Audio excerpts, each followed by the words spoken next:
Hello, this is Dave Hurwitz, Executive Editor at ClassicsToday.com, here to talk to you about Rachmaninov, Symphonic Dances. This was his last great work. He knew that it was going to be the end, and I think it really marks the culmination of everything he was about as a composer. It has references to his favorite tune, the Dies Irae Gregorian chant, da, da, da, da, da, da, da, da, right? I mean, that's in there. And it's absolutely the most opulently scored and melodically profuse piece of music he ever wrote, but also it modernizes his style. There are places that sound almost like Prokofiev. It has a rhythmic tension, an accent, a hardness of sonority that's new to Rachmaninoff. And unfortunately, there was never to be anything that followed it. He was very impressed with it. He was shocked that it came out so well, and he was looking forward to the premiere, which he wanted Eugene Ormandy and the Philadelphia Orchestra to take. But Ormandy wasn't interested. He didn't like the work. And although he recorded it later, his recording is very half-hearted and somewhat pale sounding compared to the others. So I'm going to take you through a bunch of recordings, what I think are the 7 or 8 best. But before we do that, we need to talk about two textual issues with the work. The first happens in the first movement. There are some chromatic runs in the piano. The piece has a piano part that are in some versions and not others. Exactly where this amendation came from, I'm not sure. They happen just before the first climax, when you hear the piano doing that sort of thing. And you can hear it best, I think, in Previn's recording with the London Symphony. That's not one of my recommended ones anymore. It's a very good performance, it really is.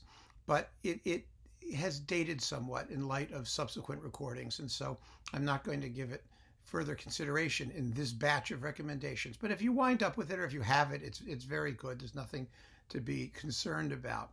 But he does use that, and I assume that somewhere in a critical edition there'll be a Revisionsbericht, as they say in German, a revision appendix that explains where that came from. But the other thing is really interesting because it concerns the tam-tam. And not only does it concern the tam-tam, but it concerns the last note of the piece. And it's a real conundrum because there's no real solution to it. I'm going to show you what I mean because you can see it yourself, and you don't have to be able to read music. You don't have to know anything in order to understand what's going on. Here is the last page of the score. Now, where my finger is, as you can see, is the tam-tam part.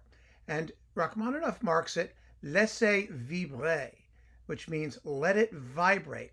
Now, as you can see, the tam-tam is playing a series of very loud dotted quarter notes. And the very last note of the piece, over here, where I marked a fermata because I marked that myself, everybody has a sharp 8th note, which is cut off, except for the tam-tam, which has a dotted quarter note that fills up the whole bar.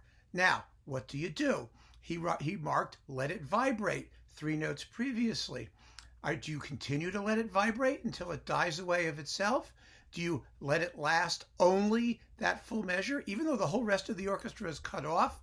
Or do you cut the tam-tam off with everybody else, thinking that maybe that's a notational error, or the whole piece sounds better with a sharp conclusion in which everyone is together? Of those 3 options, my feelings are you take either the first or the third. It's like being kind of a little pregnant. You have to either do it or not do it. And you can't let the tam-tam just reverberate for that dotted quarter note because there isn't enough time for it to speak. And if you've been already letting it reverberate and it's already going and you whack it again, then it's going to be making a crescendo and you're going to be cutting it off on the upswing, which sounds really kind of bad, although some people do it. But what they do is they ask the player to tamp it down really, really, really fast. And so my feeling is, like I said, either you do it or you don't do it. If you don't do it, you cut everyone off at the same time, the piece is over, everybody's happy. You let it go, it goes, everybody's happy. You let it sort of kind of swoosh there, and you have a sort of kind of ending, and everyone is sort of kind of dissatisfied. At least that's my opinion. So with that in mind, Some performances do it one way, some do it the other. Obviously, my preference is to let the tam-tam go, not because I'm a percussionist, it's because I think it sounds better. If I thought it sounded better without the thing, I'd say leave it out. So, here are the performances. Historically, there was that Ormandy, which isn't so great. There's the Previn I mentioned. Then there are lots of recordings on lots of labels, especially in the digital age. People have realized that this is really a great piece and a sonic blockbuster, and so it got a lot of recordings. And some of them are quite good, but these are my favorites from the past and moving up to the very recent day. First, the classic Kirill Kondrashin with the Moscow Symphony. You know, this was always one of those sort of legendary performances, especially in the days when there were no other versions of the Symphonic Dances, and it's also coupled with the Bells, which has fabulous singing from one of those rich Slavic Russian choruses. The sound isn't great. It's an old Melodia recording. You have to put up with that. But my oh my, the interpretations are exciting as hell, and it's terrific.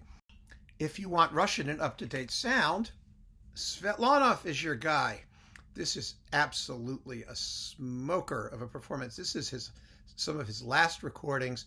It's on Canyon Classics. The sonics are astonishingly magnificent. And these are sort of slow, dark, heavy, pulverizingly powerful, raw Russian performances, but in great sound with none of the sonic deficits that mar the Kondrashin. This is a great set to have for all of the Rachmaninov. The performances really are extraordinarily persuasive, especially for Svetlanov, who had a reputation as kind of an animal. And here there's a certain sophistication in the playing and in the interpretation that's quite nice. It would have been lovely if he had lived longer to do more like that. But there he is, doing wonderful Rachmaninoff at the end of his career. Then there's Maris Janssens with the St. Petersburg Philharmonic.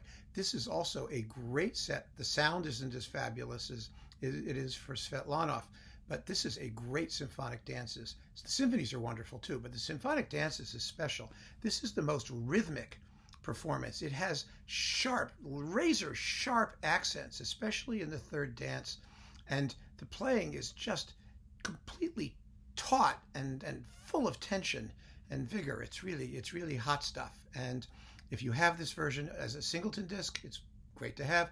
The whole set's worth having. It's not expensive if you can still get your hands on it. It's coupled a bunch of different ways. You can get it with the concertos or without the concertos. Find a version that has the Symphonic Dances and just listen to it. You won't be sorry. Next we have this one. This is Ashkenazi with the Concertgebouw.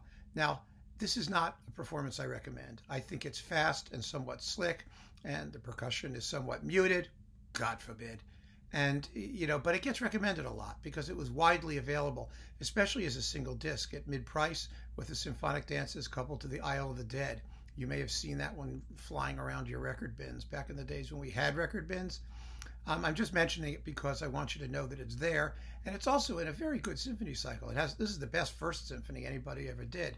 So there are reasons to get it, and it will come, and you'll hear it, and it'll sound like the Symphonic Dances, but you won't hear everything that the piece has to offer. Now, a sleeper, an underdog, as these so often are, Charles Mackerras. Not a conductor noted for Rachmaninoff, but like I said, the man never made a bad record. He had a real concern with idiom, with giving every piece of music in the style and with the expression that the composer intended and learning what it was. And he was a chameleon. He could play anything. He just knew how to do it. He could enter into the spirit of the music and turn in a magnificent performance, even if you didn't expect it. This is with the Royal Liverpool Philharmonic. It was a super budget release from day one. If you can get your hands on it, give it a listen. You won't be sorry. And still, with the Royal Liverpool Philharmonic, is this fabulous new performance with Vasily Petrenko. You know him from his terrific Shostakovich on Naxos. Well, this is on the Avi label, and you've got the Symphonic Dances with the Isle of the Dead and the Rock, the symphonic poem. These are hot performances, beautifully recorded, powerful, strong, convincing, and full of vigor. The Symphonic Dances, it's a stark kind of slithery work in a way. And it needs to have this undercurrent of menace going through it all the time. There's this sense of darkness. The second movement, the waltz, is one of the most decadent pieces of music in the world if you play it that way. I mean, it's wonderful, the combination of brilliance and dark, harmonies and sonorities, and it's just such a terrific piece. I can't even begin to describe it. When we played it, we had so much fun learning it and doing it. And of course, we did it in my community orchestra with the tam-tam overhang at the end because I thought it was right, and also because I was in charge of repertoire and also the committee that hired the conductor, and he knew that if he didn't do that, then he was not going to have a job. And that's one way to make sure that pieces get played correctly. You cannot count on conductors to know. The people who do know, or who think they know, or pretend to know, have to be in charge. Now this was a big surprise, this performance, but it really is quite excellent. Let me see a bit here. Simon Rattle with the Berlin Philharmonic, coupled to an excellent recording of the bells. I didn't have a lot of hope for this performance. I mean, when I do my list of worst conductors ever, as I just suggested Roger Norrington was in another video, I usually put Simon Rattle on the list too. But he has made some very good performances and recordings, and this was one of them. I mean, this is just an exciting coupling. He did do the Symphonic Dances previously for EMI. It was one of his very first recordings and one of their early digitals, and that was very successful too. So he clearly knows and loves the work, and he does an absolutely terrific job with it. So good for you, Sir Simon. Finally, last but certainly not least, here we go, Slatkin and Detroit. Now, like many conductors, Slatkin has recorded all of this music before. This is coupled to the Third Symphony, and the label is Naxos. His earlier label was Vox, with St. Louis, and that was a very good cycle, actually. I mean, it told us what affinity he had for the Russian repertoire and for Rachmaninov in particular, and he still has it.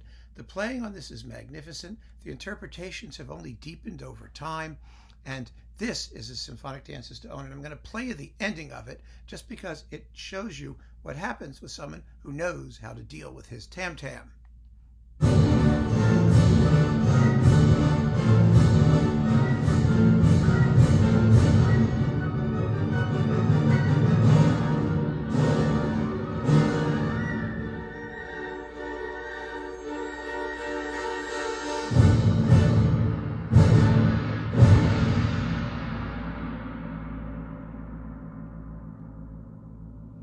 There. Now, doesn't that sound great? Not everyone's going to do it that way, and they may have compensations in other areas, but if you're going to peg the ending, then that's the way to do it, my friends. You have to let the piece play out, and it's really, I think, the most faithful to the actual notation that Rachmaninoff wrote, right? Let it vibrate, let it vibrate, let it vibrate. Let it vibrate. That's what happens. So those are my recommendations for the Symphonic Dances. If I had to stick with only two, it would be the Petrenko and the Slatkin here on Naxos. It gives you everything that you could possibly ask for in the piece, and what a magnificent piece it is. Keep on listening, folks. Enjoy.